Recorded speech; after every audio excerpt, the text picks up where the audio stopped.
Hey everyone, Will the Yard Sales Survivalist here with a follow-up video.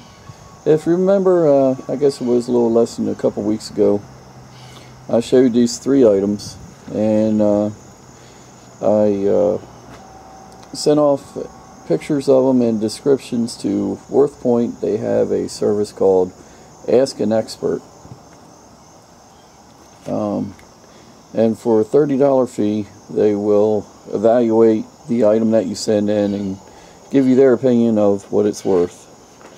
And on the engraving here, the Longfellow Engraving and the Theta Ray painting, they got back to me very quickly. It was like 2 business days. The shotgun took a while, but I finally got back the report on the shotgun yesterday. And let me go over them with you. First up here with the Longfellow Engraving, they gave me a good write-up. This is only the last page of the write-up, and you can see how the value they give on that. Quick sale value of 100, auction value 200, replacement cost 300. So not too bad. Forget what I paid for that offhand. I think that was about 15. So I think I'll put that in my store for the 300 price and see what happens. One thing to remember, since the appraiser can't see the item in person, and it's pretty much their opinion based on what on the facts that they can find. You know, you still got to take these evaluations with a grain of salt. You know, and nothing's written in stone. Next up is a painting by Theta Ray. I picked this up for $10 at the flea market earlier this year. And here's the write-up that WorthPoint sent me on her, the last page. And they gave an auction value of $1,200, replacement value of $2,500. So pretty good. I'm going to probably keep that one for myself. And the last one, the antique shotgun. Turns out this is from around 1870.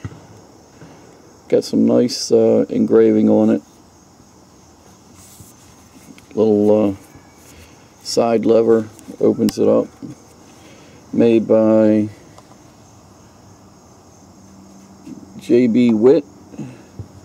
And after about 1870, they started marking their guns gunmaker to the king. And it says, your shotgun has a very interesting history. Firstly, it was owned by the Dutch Baron, I'm not even going to try to say that, as indicated by the engraving around the hammers. And it was made by J.B. Witt, Netherlands, around 1870, who in earlier years would also add gunmaker to the king. His shop produced fine weapons for a number of decades. Yours is a good example. The engraving is exquisite, very fine work, and would have been a very expensive gun at the time. Round side-by-side Damascus barrels with engraved hook breech is a nice touch.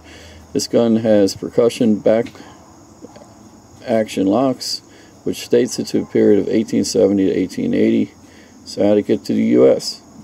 I'm going to guess at some point, probably World War I, some enterprising American soldier liberated it as a war souvenir. You should check back with the folks at the garage sale to see if great-grandpa was in World War I. That's probably very likely. Guns should be oiled, not polished. I recommend taking it to a good gunsmith to have it clean and cared for. Careful though, he's bound to want to buy it. Store in a cool, dry place as humidity will cause rusting. And drum roll, replacement value $4,500, auction value $3,750, quick sale $3,500, rarity 1 to 5 of 4. I don't know, I would call rarity 5 because to me it's a one of a kind, but $4,500. And if you remember, I paid $140 for this, so definitely probably my best find I ever had at a yard sale. But I'm a gun nut, so this is going to hang on the wall, and I get to tell the story about my shotgun that I found at a yard sale for $140. So there you go. I'm happy with the Worth Point Ask an Expert, and I think I will use them again. You know, because if you do the picking, you come across stuff that you just can't really put a finger on what the value is. So if you got something laying around, check it out. Give them a try. So until next time, this is Will, the Yard Sale Survivalist, and we'll talk again soon.